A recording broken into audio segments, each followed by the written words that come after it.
To better understand how OnStation is used in the field, let's listen in on a conference call where Dave Thomas of OnStation explains the most important features of the app and web portal. I'm going to first turn it over to Dave with OnStation to present his portion of today's presentation. Thank you, Richard. But the majority, hopefully, of my time will be going through a live demonstration of our app. So the first is, this is the OnStation app, and this is your homepage. As I mentioned, all of these projects in here were initiated either by a prime paving contractor, by a DOT, or by an engineering firm such as yourself who's doing consulting work on a project. We have a simple form on our website with a file library at the bottom of that form that you can upload your files to. And again, once you submit that form, that's all the work that you have to do to get your project into OnStation. We have an engineering team here. We have a full stack development team that manages and supports the app. We build your project and we release it with that specific 5-digit code underneath of the project. We're going to get a little bit different of a view today. Obviously, since I'm not out on site, I'm viewing this more as like an off-site example. If you were out on site, though, the map would zoom into your location. And this crosshair that you see would actually be represented by a little blue dot. And as you can see, as I were to move or walk or drive around the project, that blue dot would follow you. And you're just going to continue to get an updated and instant station alignment and offset down there at the bottom. One other thing that I'll mention is that we know that not all projects reference stationing. There are certain projects, whether you're building a large parking lot, perhaps doing work on an airport project, but you still need to document the work that you're doing in the field. If you see at the bottom there, we're also able to give you readings based on mile markers, based on your lat long coordinate, or even based off of the linear reference system map. So there are a number of states that we've already databased both their linear reference system maps and their milepost maps. So just like to show that this app was designed to help you on any project, not just a roadway project, could just be site development. You can still use the app to locate yourself through lat long coordinates or through those other means. So I was just going to add to back up what Dave was talking about, since we've been using it in the field here in Indiana.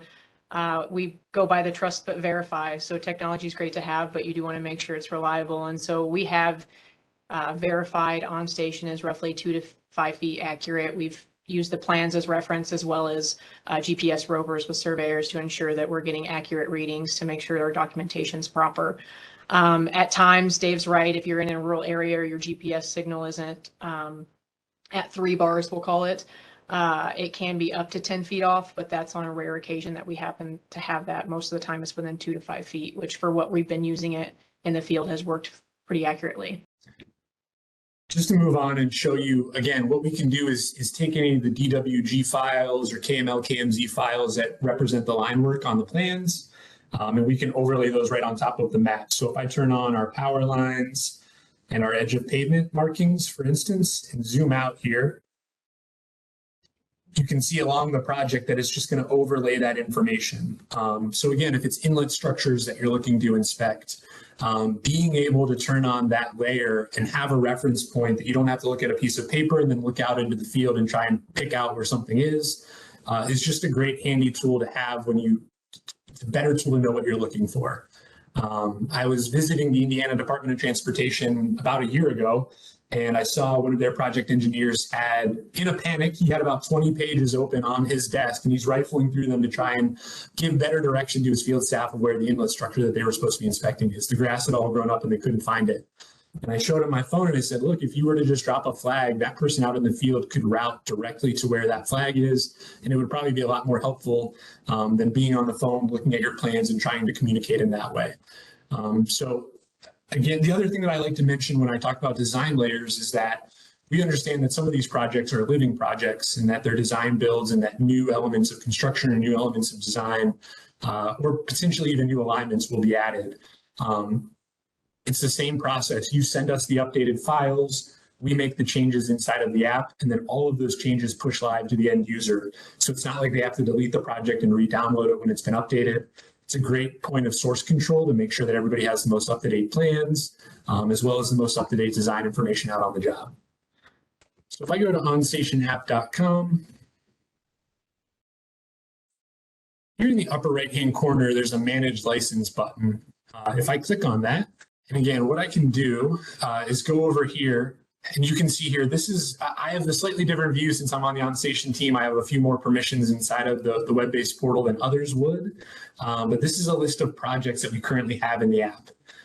So right from here, if I want to find the Corridor H project, what I could do is come in here and export all of the data that's been collected by my licensed users out in the field. And this would be a full project, every single flag, every single camera note. I can export all of that data as a GeoJSON file, as a KML file, as a CSV, or an Esri GeoJSON file. Soon there will be an option here to download PDF documents as well. That's something that our dev team is working on right now. But if I hit this view button, it's going to pull up a web-based version of this project. And what I can do is go over here to dropped flags, and I'm just going to switch to all project flags by all users. It's going to take the system here a second to think. But you can see the GPI team out here, John, has been doing a lot of work dropping flags and documenting different work. If I zoom in on one of these, zoom in on this camera note, we click on this.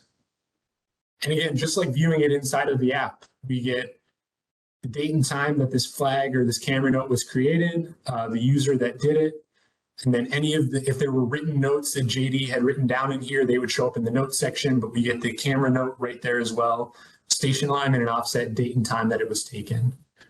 And what we can do is we can select several of these flags and choose to export only those flags rather than all of the project data.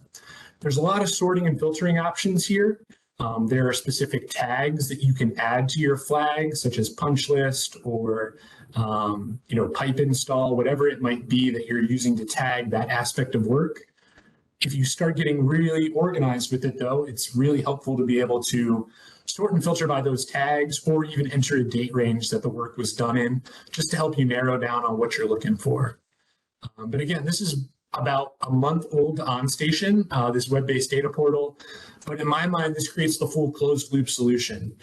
You have project teams out in the field using our mobile app to document their work, using it to locate themselves in the project and using it to communicate about what they're doing. And then when it comes time for, again, billing or reconciliation or a forced contract, you're able to come in here, select your project, find the information that you need, and then export that information to help support, whatever case that you're making.